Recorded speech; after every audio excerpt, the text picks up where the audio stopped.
नमस्कार दोस्तों, मेरा नाम है विमल सिंह बालाजी। स्टडी अड्डा में आप सभी का स्वागत है। बीपीएससी टीआरई 3.0 री एग्जाम के भूगोल के अलग अलग टॉपिक वाइज लगातार आपको करा रहे हैं। इससे पहले वाले जो टॉपिक थे साइड में बटन वीडियो आपको मिल जाएगा। आज का हमारा टॉपिक है चट्टान व सैल एवं मृदा। सबसे पहले एक टॉपिक देखेंगे, उसके बाद दूसरा टॉपिक भी देखेंगे, सिंचाई और नदी घाटी परियोजनाएं। स्टार्ट करते हैं। टॉपिक नंबर 7, प्रश्न नंबर 1। करेवा किस प्रकार की खेती के लिए प्रसिद्ध है? केला, केसर, आम, अंगूर।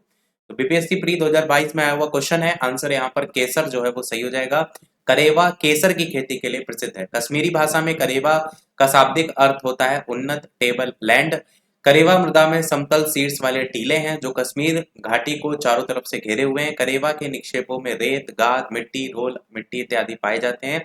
ये घाटी कृषि और बागवानी फसलों के लिए भी काफी लोकप्रिय है। अगला क्वेश्चन, दूसरा, लेटराइट मृदा अधिकतर पाई जाती है कहां पर? कर्नाटक में, पंजाब में, उत्तर प्रदेश में या फिर पश्चिम बंगाल में? आंसर की बात करते हैं तो आंसर यहाँ पर पहला हो जाएगा। कर्नाटक में देखने को मिलती है लेटराइट मृदाएं सामान्यतः।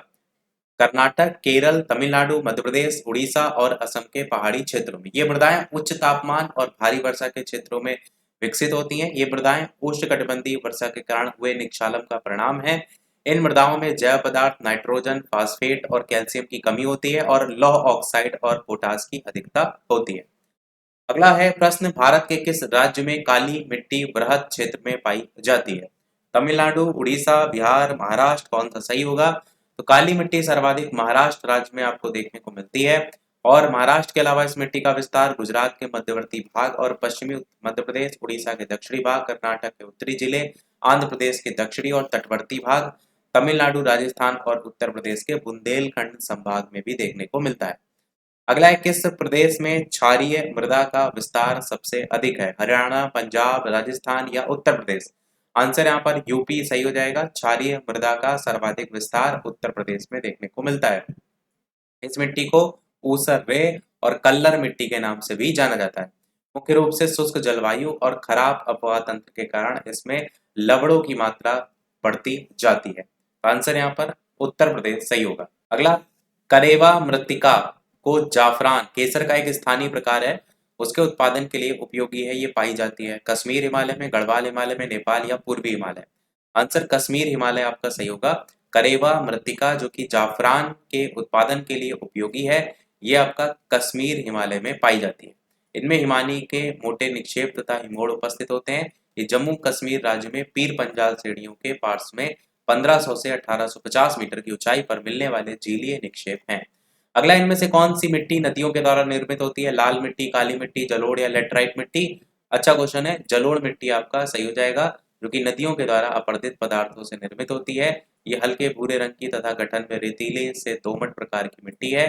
इन मिट्टियों की परिच्छेदिका उच्च भूमि जो है उसमें अपरिपक्व तथा निम्न भूमियों में परिपक्व जो है वो होता है।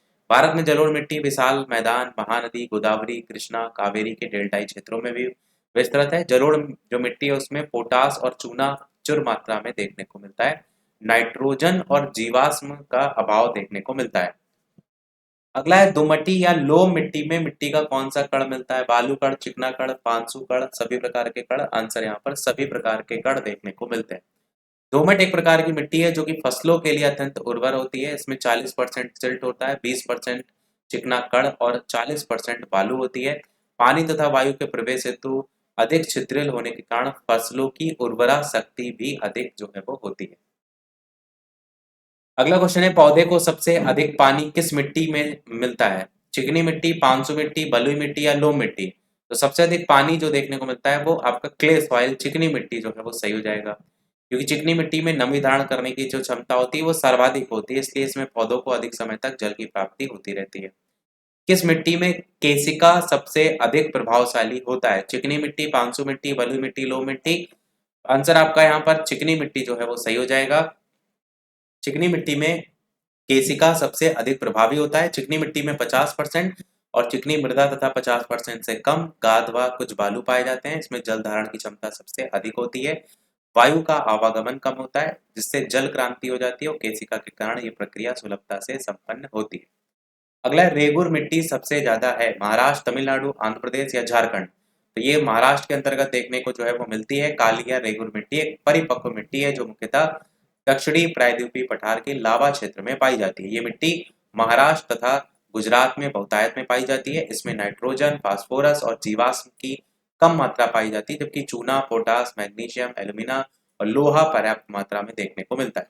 इसके साथ ही साथ रेगुर मिट्टी गेहूं, कपास, ज्वार, बाजरा आदि की कृषि के लिए भी उपयुक्त मानी जाती है। ये फसलों को लेकर के भी क्वेश्चन बन जाते हैं।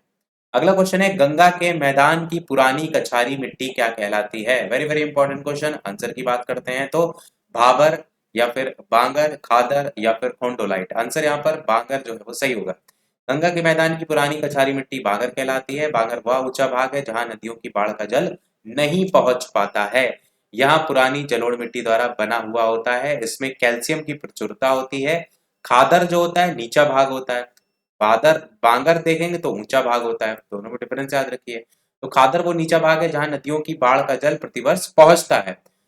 प्रतिवर्ष नदियों की बाढ़ का जल नवीन मिट्टी को लाकर के यहाँ जमा करता है और इसलिए नवीन जलोढ़ द्वारा खादर ही निर्मित होते हैं। तो इसी के द्वारा ये निर्मित होते हैं।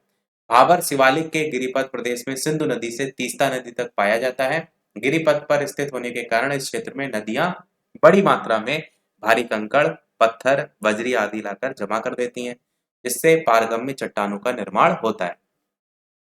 अगला है, गंगा की जलोढ़ मृदा की गहराई भूमि सतह के नीचे लगभग कितनी होती है? 6000, 600, 800, 100। आंसर 6000 मीटर तक आपका सही हो जाएगा। जलोढ़ मृदाएं उत्तरी मैदान और नदी घाटियों के विस्तृत भागों में पाई जाती हैं। ये निक्षेपण मृदाएं हैं जिन्हें नदियों और सरिताओं ने वाहित तथा निक्षेपित किया है। ओल्डहम जो है उनके अकॉर्डिंग गंगा की जलोढ़ मृदा की गहराई भूमि सतह से 6000 मीटर तक पाई जाती है और सर्वाधिक उपजाऊ भी ये मृदा होती है। अगला है, भारत की काली मिट्टी का क्षेत्र प्रसिद्ध है तिलहन के लिए, मक्का के लिए, कपास के लिए, गन्ना के लिए। आंसर यहाँ पर कपास जो है वो सही हो जाएगा। काली मिट्टी को रेगुर अथवा कपास की मिट्टी भी कहते हैं। ये पॉइंट ज्यादातर पूछ रहता है। ये मिट्टी कपास, गेहूं, ज्वार, बाजरा आदि की कृषि के लिए उपयुक्त होता है। ये मिट्टी महाराष्ट्र, गुजरात, राजस्थान, आंध्र प्रदेश में पाई जाती है। बाकी काली मिट्टी मेन बेसिकली महाराष्ट्र में ज्यादा देखने को मिलती है। अगला क्वेश्चन देखते हैं, धूसर और भूरी जमीन अधिकतम कहाँ पाई जाती है? महाराष्ट्र और कर्नाटक में, आंध्र प्रदेश और तमिलनाडु में, झारखंड, छत्तीसगढ़, राजस्थान, गुजरात। आंसर यहाँ पर राजस्थान और गुजरात जो है वो सही होगा। तो ऑप्शन के अकॉर्डिंग धूसर और भूरी जमीन अधिकतम राजस्थान और गुजरात में पाई जाती है। जलोढ़ मृदाओं का रंग हल्के धूसर से राख धूसर जैसा होता है। इनका रंग निक्षेपण की गहराई, जलोढ़ के गठन और निर्माण में लगने वाली समयावधि पर भी निर्भर करता है। अब यहाँ से देखेंगे तो अगला चैप्टर स्टार्ट हो रहा है जहां पर क्वेश्चन की संख्या ज्यादा है। मिट्टी से जितने क्वेश्चन थे वो हमारे समाप्त हो गए। तो प्रश्न नंबर 1 चैप्टर है सिंचाई और नदी घाटी परियोजनाएं। तो पहला प्रश्न है, सरदार सरोवर बांध कौन सी नदी पर स्थित है? ताप्ती, साबरमती, नर्मदा, माही, कौन सा सही होगा? 2 बार क्वेश्चन आ चुका है। आंसर आपका सी ऑप्शन हो जाएगा। सरदार सरोवर बांध नर्मदा नदी पर जो है वो आपका स्थित है। कौन से राज्य में है? गुजरात राज्य में है। ये बांध 4 राज्यों गुजरात, मध्य प्रदेश, महाराष्ट्र और राजस्थान में पानी और बिजली की आपूर्ति करता है, परंतु मेन आपका गुजरात राज्य में है सरदार सरोवर बांध। अगला क्वेश्चन है, निम्नलिखित में से कौन सा जोड़ा है जो कि यहाँ पर सही सुमेलित नहीं है, आपसे पूछा गया। तो सबसे पहला है सतलज गुरु गोविंद सागर बांध, कावेरी कृष्णराज सागर, चंबल गांधी सागर, गोदावरी नागार्जुन सागर। तो कौन सा यहाँ पर गलत है? आंसर की बात करेंगे तो डी ऑप्शन गलत है, जो कि लिखा है गोदावरी नागार्जुन सागर। तो सतलज गुरु गोविंद सागर, कावेरी कृष्णराज सागर, चंबल गांधी सागर, परंतु जो कृष्णा है वो आपका नागार्जुन सागर है, कृष्णा नदी। यही आपका यहाँ पर गलत लिखा हुआ था। वो नागार्जुन सागर गोदावरी लिखा हुआ था, जो कि आपका गलत है। बाकी जो बाकी सही है उनको याद रखिएगा। अगला क्वेश्चन देखते हैं, पट्टी सीमा परियोजना इनमें से किन नदियों के एकीकरण से जुड़ी हुई है? कृष्णा कावेरी, कृष्णा गोदावरी, गोदावरी महानदी, गंगा और ब्रह्मपुत्र। आंसर यहाँ पर कृष्णा और गोदावरी सही हो जाएगा। पट्टी सीमा सिंचाई परियोजना कृष्णा और गोदावरी नदियों के एकीकरण से जुड़ी है। ये दक्षिण भारत की पहली नदी जोड़ो परियोजना के रूप में भी जानी जाती है। आधारशिला इसकी 2015 में रखी गई थी और इसे 1 वर्ष के निर्धारित समय में पूरा किया गया था। इस परियोजना का उद्देश्य है गोदावरी नदी के बाढ़ के पानी को रायलसीमा की ओर मोड़ना। अगला क्वेश्चन, वंशधारा जल विवाद का संबंध किन राज्यों से है? केरल, कर्नाटक, उड़ीसा, आंध्र प्रदेश, उड़ीसा, झारखंड, झारखंड, छत्तीसगढ़। आंसर कौन सा सही होगा? आंसर आपका ऑप्शन बी यानी उड़ीसा और आंध्र प्रदेश जो है यहाँ पर सही होगा। वंशधारा जल विवाद उड़ीसा और आंध्र प्रदेश के बीच आपका है। वंशधारा नदी उड़ीसा के कालाहांडी जिले से शुरू होती है और आंध्र प्रदेश से होते हुए बंगाल की खाड़ी में गिरती है।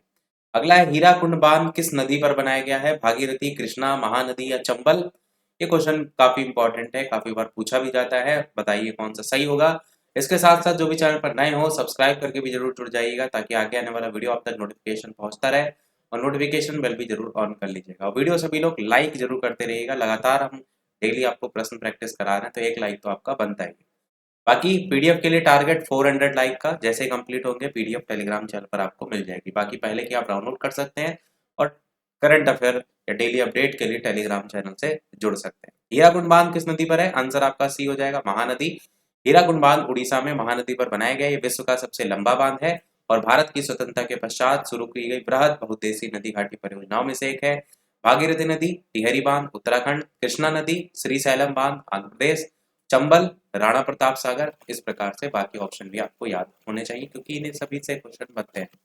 विश्व की सबसे बड़ी बहुउद्देशीय बहुचरणीय लिफ्ट सिंचाई परियोजना डैश कालेश्वरम कहाँ स्थित है? आंध्र प्रदेश, कर्नाटक, तमिलनाडु या तेलंगाना? कहाँ पर है ये? आंसर तेलंगाना आपका सही हो जाएगा। कालेश्वरम लिफ्ट सिंचाई परियोजना तेलंगाना में स्थित है। एक बहुउद्देशीय परियोजना है, गोदावरी नदी पर निर्मित है। इसके माध्यम से तेलंगाना के 13 जिले हैं जिनमें सिंचाई और पेयजल की समस्या को दूर करने में मदद मिलेगी। अगला है कि चंबल नदी पर राणा प्रताप सागर जल विद्युत परियोजना कौन से राज्य में स्थित है?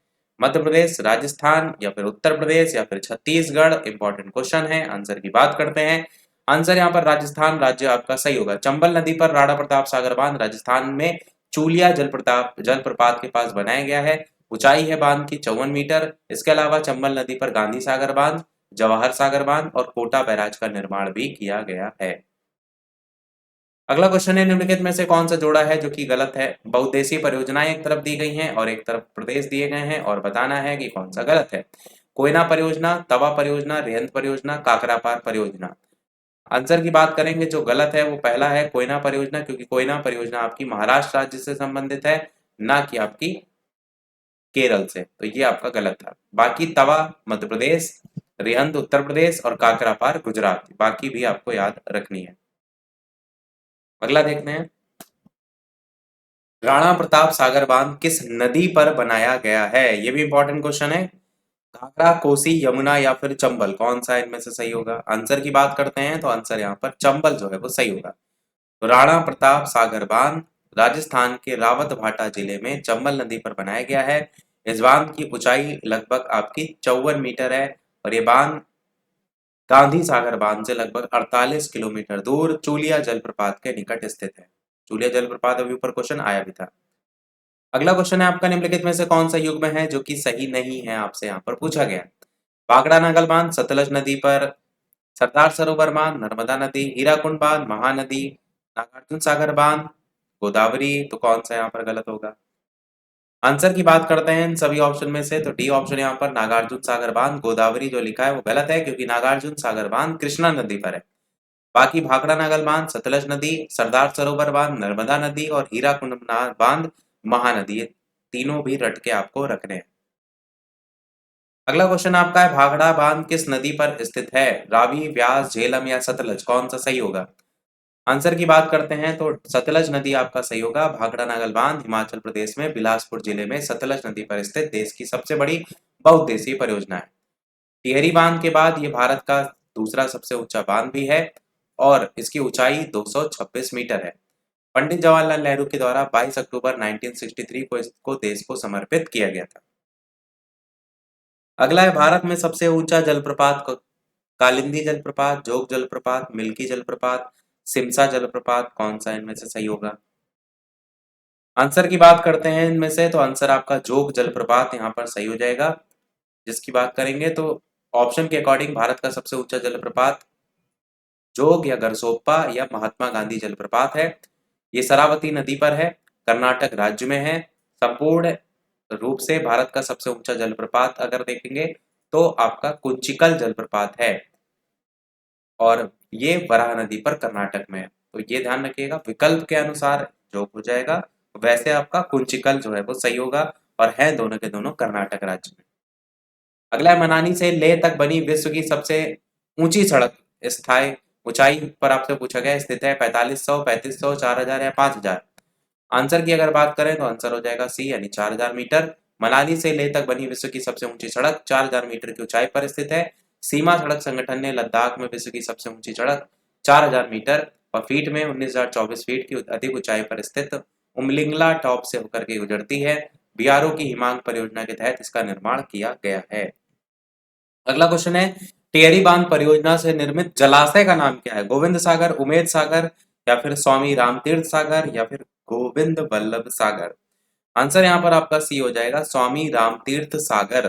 टिहरी बांध परियोजना का निर्माण भागीरथी और भीलांगना नदी के संगम स्थल के पास किया गया है। इस बांध के पीछे निर्मित जलाशय को क्या कहा जाता है? स्वामी रामतीर्थ सागर का नाम दिया जाता है। इस बांध का निर्माण भूकंप क्षेत्र के जोन 5 में किया गया है, इसलिए इसे भूकंप के दृष्टिकोण से अति संवेदनशील भी माना जाता है। अगला है आपका कि सैलोलिम रिजर्वायर निम्नलिखित में से किस राज्य में स्थित है? तो केरल, कर्नाटक, गोवा या महाराष्ट्र? आंसर आपका हो जाएगा गोवा। तो ये आपका सलोलिम बांध परियोजना गोवा में जुआरी नदी की सहायिका है। सलोलिम नदी इस पर जो है ये आपका निर्मित है और गोवा राज्य में है। पोंग जल विद्युत परियोजना कहाँ पर स्थित है? जम्मू कश्मीर या फिर पंजाब या फिर हिमाचल प्रदेश या फिर हरियाणा? आंसर की बात करते हैं तो आंसर यहाँ पर आपका ऑप्शन सी यानी कि हिमाचल प्रदेश जो है वो सही होगा। और पोंग जल विद्युत परियोजना हिमाचल प्रदेश के अंतर्गत नदी की अगर बात करते हैं तो व्यास नदी पर जो है वह निर्मित किया गया है। इस परियोजना का उद्देश्य सिंचाई, जल विद्युत शक्ति सृजित करना। पोंग बांध के पश्चिम भाग में महाराणा प्रताप सागर झील का निर्माण भी किया गया है, जो कि एक प्रसिद्ध पक्षी अभयारण्य भी है। अगला है, तालाबों द्वारा सर्वाधिक सिंचित भूमि किस राज्य में देखने को मिलती है? आंध्र प्रदेश में या फिर तमिलनाडु में या फिर मध्य प्रदेश में या फिर आपका उड़ीसा में? आंसर की बात करेंगे तो आंसर तमिलनाडु राज्य सही हो जाएगा। तालाब द्वारा सर्वाधिक सिंचित भूमि वाला राज्य तमिलनाडु है और ये राज्य तालाबों द्वारा सिंचाई को का पारंपरिक क्षेत्र भी रहा है। तालाब द्वारा सिंचाई दक्षिण प्रायद्वीप के पूर्वी भाग में अधिक लोकप्रिय है। यह कठोर, उबड़ खाबड़, निचले पठारी भागों में मौसमी नदियों को बांधकर तालाब बना लिया जाता है। अगला है कि त्रिवेणी नहर कौन सी नदी पर निर्मित है? कोसी नदी, सोन नदी, गंडक नदी या कमला नदी? अच्छा क्वेश्चन है। आंसर की बात करते हैं तो आंसर यहाँ पर गंडक नदी जो है वो सही हो जाएगा। त्रिवेणी नहर भारत में बिहार के उत्तर पश्चिमी क्षेत्र के चंपारण जिले में सिंचाई करने के लिए बनाई गई एक नहर है और ये नहर गंडक नदी के बाएं तट से जो है वो निकाली गई है। आंसर गंडक नदी आपका सही होगा। अगला देखते हैं, निम्नलिखित नहर प्रणालियों में से किसके द्वारा बिहार के क्षेत्र में सिंचाई होती है? ऊपरी गंगा नहर, त्रिवेणी नहर, शारदा नहर या फिर पूर्वी यमुना नहर? आंसर की बात करेंगे तो त्रिवेणी नहर आपका ऑप्शन सही होगा। बिहार के क्षेत्र में जो सिंचाई होती है त्रिवेणी नहर। त्रिवेणी नहर भारत नेपाल सीमा के समीप पश्चिमी चंपारण जिले के त्रिवेणी नामक स्थान पर गंडक नदी से निकाली गई है और ये नहर मुख्य रूप से पश्चिमी चंपारण जिले की भूमि की सिंचाई भी करती है। अगला क्वेश्चन, अगला है, नागार्जुन सागर बहुउद्देशीय परियोजना कौन सी नदी पर स्थित है? ताप्ती, कोसी, गोदावरी या कृष्णा नदी? आंसर यहाँ पर कृष्णा नदी आपका सही होगा। आंध्र प्रदेश के गुंटूर और तेलंगाना के नलगोंडा जिलों की सीमा पर कृष्णा नदी पर स्थित है। अगला है, बिहार और उत्तर प्रदेश राज्यों की संयुक्त सिंचाई परियोजना इनमें से कौन सी है? दामोदर वैली है, कोसी है, सन बैराज है या फिर गंडक परियोजना? आंसर यहाँ पर गंडक परियोजना सही हो जाएगा। बिहार और उत्तर प्रदेश राज्यों की संयुक्त सिंचाई परियोजना कौन सी है? गंडक परियोजना। ये परियोजना गंडक नदी पर है। गंडक नदी नेपाल हिमालय से निकलकर के भैंसा लोटन के समीप बिहार और उत्तर प्रदेश की सीमा बनाती है। गंडक नदी सोनपुर के समीप गंगा में मिल जाती है। अगला है, भारत की सिंचाई क्षमता का 47.78% पूरा होता है। बृहद परियोजनाओं से लघु और बृहद, लघु परियोजनाओं या मध्यम परियोजना? आंसर यहाँ पर आपका लघु और बृहद परियोजना दोनों जो है वो सही हो जाएगा। तो भारत में लघु और बृहद परियोजनाओं से सर्वाधिक सिंचाई होती है। भारत में 3 प्रकार की सिंचाई देखने को मिलती है। सबसे पहली बृहद सिंचाई परियोजना, इसमें वे परियोजनाएं आती हैं जिसके अंतर्गत 10,000 हेक्टेयर से अधिक कृषि योग्य भूमि है। मध्यम में 2,000 से 10,000 हेक्टेयर से अधिक कृषि योग्य भूमि है और लघु सिंचाई परियोजना में 2,000 हेक्टेयर से कम क्षेत्रफल वाले सिंचाई परियोजना सम्मिलित जो है वो की जाती है। तो इस प्रकार से 3 भागों में बटा हुआ। अगला है, मेथॉन, बेल पहाड़ी और तिलैया बांध कौन सी नदी पर बनाए गए हैं? इसमें से तिलैया ज्यादातर पूछा भी जाता है। तो दामोदर, बराकर या कोनार या बोकारो कौन सा सही होगा? आंसर यहाँ पर बराकर आपका सही होगा। तो ये सभी दामोदर नदी घाटी परियोजना के अंतर्गत मैथॉन, बेल पहाड़ी, तिलैया बांध बराकर नदी पर और पंचेत पहाड़ी बांध दामोदर नदी पर स्थित है। बोकारो नदी पर बोकारो बांध स्थित है, इसको भी याद रखिएगा। अगला है त्रिवेणी नहर में किस नदी से पानी आता है? सोन नदी, कोसी नदी, गंडक नदी, मयूराक्षी। आंसर यहाँ पर आपका गंडक नदी जो है वो सही होगा। त्रिवेणी नहर में गंडक नदी से पानी आता है। और त्रिवेणी नहर भारत में बिहार के उत्तर पश्चिम क्षेत्र के चंपारण जिले में सिंचाई के लिए गंडक नदी से निकाली गई नहर है। सोन नदी पर देहरी नामक स्थान पर बांध बनाकर पश्चिमी तथा पूर्वी नहर निकाली गई है।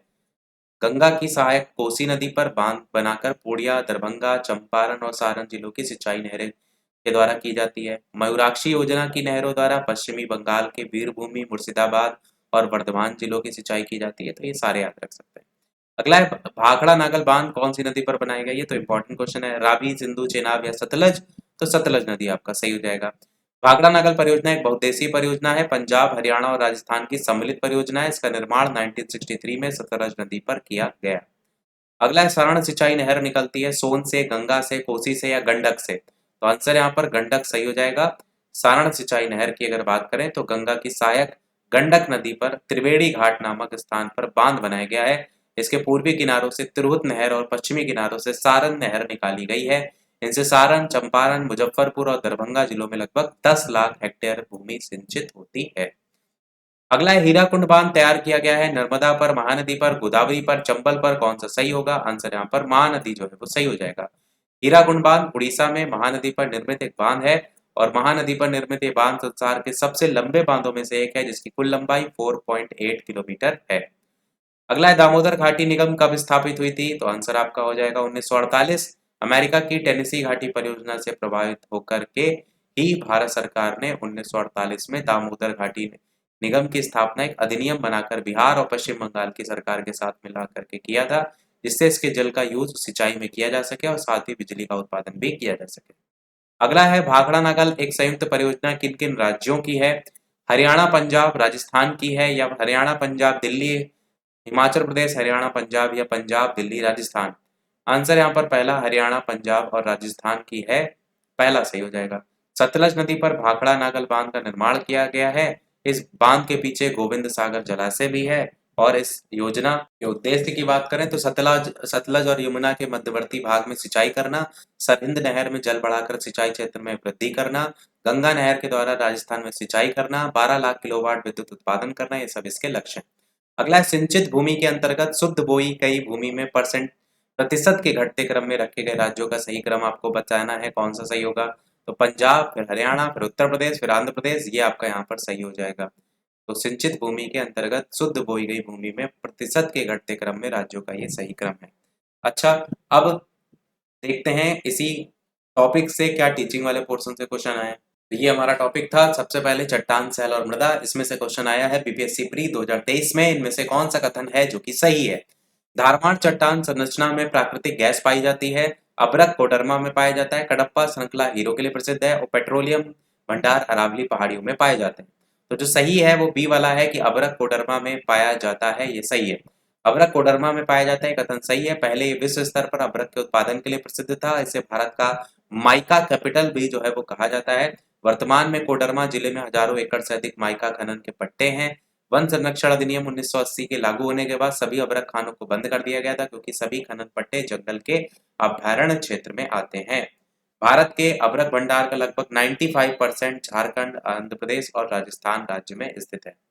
अगला है जब मृदा अति क्षारीय हो तो उसमें पैदा होने नहीं देते हैं, उसमें पौधे पैदा नहीं होने देते हो तो मृदा की गुणवत्ता में सुधार के लिए क्या मिलाना चाहिए? ये क्वेश्चन प्राइमरी में पूछा गया, बीपीएससी स्कूल टीचर 2023 पेपर 252।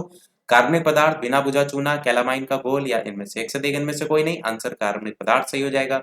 मिट्टी का अम्लीय है तथा क्षारीय गुण उसमें मौजूद तत्वों के कारण होता है। यदि मिट्टी में हाइड्रोजन आयनों की संख्या अधिक है तो मिट्टी अम्लीय प्रकृति की होगी। यदि मिट्टी में पोटेशियम और सोडियम आयनों की अधिकता है तो मिट्टी क्षारीय प्रकृति की होगी। तो अगर मिट्टी में क्षारीयता का सुधार करना है तो इसके लिए मिट्टी में कार्बनिक पदार्थ मिलाना चाहिए। अब अगला जो चैप्टर हमने कराया था सिंचाई और नदी घाटी परियोजना, उसमें अगर बात करें तो क्वेश्चन आया है 1954 में किन दो देशों के बीच कोसी सिंचाई और जल विद्युत परियोजना समझौता हस्ताक्षरित हुआ था? ये क्वेश्चन देखेंगे तो 6 से 8 के लेवल पर पूछा गया है बीपीएससी स्कूल टीचर में 2023 में। तो कौन सा यहाँ पर सही होगा? भारत बांग्लादेश, भारतवर्ष और चीन, भारतवर्ष और नेपाल? तो आंसर की बात करते हैं तो कोसी सिंचाई जल विद्युत परियोजना 1954 में हस्ताक्षरित भारत और नेपाल की संयुक्त परियोजना है। इस परियोजना के अंतर्गत 4 इकाइयों पर काम किया गया है। कोसी नदी जो है वो गोसाई थान चोटी के उत्तर से निकल करके नेपाल में स्थित भीमनगर के पास भारत में प्रवेश करती है। ये नदी बिहार राज्य के उत्तर पूर्वी उत्तरी भाग में प्रवाहित होते हुए कुशेला के पास गंगा नदी में मिल जाती है और कोसी नदी को बिहार राज्य का शोक भी कहा जाता है। अगला है क्वेश्चन, इनमें से कौन सा बांध महानदी पर स्थित है। ये क्वेश्चन देखेंगे तो प्राइमरी में पूछा गया है, BPSC school teacher 2023 paper 2 shift 2। Hirakud बांध, दुधवा बांध, गुमरापदर बांध, कौन सा सही होगा? आंसर आपका डी सही हो जाएगा, यानी इनमें से एक से अधिक। यही क्वेश्चन हमने पिछले वाले वीडियो में पूछा भी था। तो हीराकुंड बांध भी और दुधवा बांध भी, दोनों के दोनों बांध महानदी पर स्थित हैं। महानदी प्रणाली उड़ीसा राज्य की सबसे बड़ी नदी और प्रायद्वीपीय भारत की तीसरी सबसे बड़ी नदी है। इस नदी का जलग्रहण क्षेत्र छत्तीसगढ़, मध्य प्रदेश, उड़ीसा, झारखंड और महाराष्ट्र तक है। इस नदी पर स्थित हीराकुंड बांध भारत का सबसे लंबा बांध है और रविशंकर सागर, दुधवा जलाशय, सोदूर जलाशय, हसदेव, बांगो, तांडुला इस नदी पर निर्मित अन्य प्रमुख परियोजनाएं हैं। तो क्वेश्चन सारे समाप्त हुए इस टॉपिक के। अब एक क्वेश्चन आपके लिए भी, जैसे कि सभी वीडियो में हम आपसे एक नए प्रश्न पूछते हैं। इसके अलावा जो भी चैनल पर नए हो, वीडियो लाइक, शेयर, सब्सक्राइब सभी लोग अवश्य करते रहिएगा। कोई प्रश्न हो, कोई सुझाव हो तो कमेंट में अवश्य बताइएगा। टेलीग्राम चैनल से नहीं जुड़े हो तो बालाजी स्टडी अड्डा सर्च करके जुड़ जाइएगा। ये प्रश्न आपके लिए, भारत में पहला कोयला खान कहाँ खोदी गई? झरिया, रानीगंज, धनबाद, आसनसोल, इनमें से कोई नहीं, इनमें से एक से अधिक। अपना आंसर वीडियो के मेन कमेंट में बताइएगा। बीपीएससी प्री 2022 में क्वेश्चन आपसे पूछा गया था, तो अपना आंसर वीडियो के मेन कमेंट में बताइएगा। आज के वीडियो में इतना ही रखते हैं, फिर मिलते हैं अगले वीडियो में कुछ नए प्रश्नों के साथ, नए टॉपिक के साथ। तब तक के लिए सभी को नमस्कार, जय हिंद।